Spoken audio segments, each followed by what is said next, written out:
घरों में काम करने वाली मासी ने एक और घर लुटवा दिया। 3 डाकू घर में दाखिल हुए असले के जोर पर, घर वालों को यरगमाल बनाया, लूटमार की और फरार हो गए। मासी की मदद से घर में डकैती की वारदात कराची के इलाके गुलिस्तान जौहर ब्लॉक 15 में पेश आई, जहां काम करने वाली मासी ने घर का पता दिया, जिनके पहुंचने पर मासी ने दरवाजा खोला और डाकुओं को घर के अंदर बुला लिया।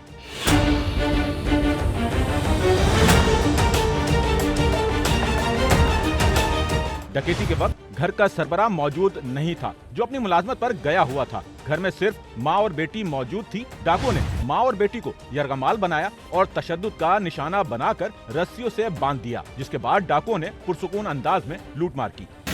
सुबह के वक्त 4 बजे मैं ऑफिस के लिए निकल गया। 2 बजे 4 बजे मेरी वाइफ और मेरी बच्ची अकेली थी घर में। तो 2 लोग आते हैं और उनको ऊपर मारते हैं, उनको बांधा, उनको मारा। उसके बाद सारे घर को मेरे सारे पैसे, मेरा सारा सोना, सब चीज़ें मेरी ले के और चले जाते हैं। बताया गया कि मुल्जिमान ने 79 तोले सोने के बने जेवरात और लाखों रुपए गैर मुल्की और मुल्की करेंसी लूटी, जिसकी निशानदही घर की मासी ने की। डाकू लूटमार मुकम्मल करने के बाद बाआसानी मौके से फरार हो गए। ये मेरी वालदा का और सारी चीज़ें, मेरे भाइयों का सोना भी मेरे पास पड़ा हुआ था, जो ख़ानदानी हमारा था। हमारे हिसाब से जो हमने और भी कैलकुलेशन कर रहे हैं वो 79 तोला की आ रही है। बाकी कुछ मेरा रियाल थे, कुछ मेरे कैश पड़े हुए थे, वो सारे पैसे भी हैं।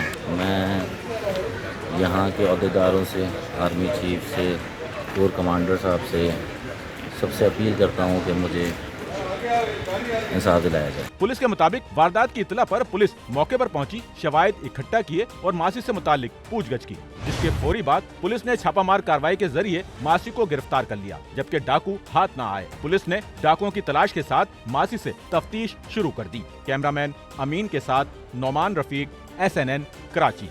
सच्चल न्यूज़ नेटवर्क की वीडियोस में खुशामदीद। नाजरीन, वीडियो से मुतालिक अपनी कीमती राय का इजहार कमेंट बॉक्स में ज़रूर करें और चैनल को सब्सक्राइब करें।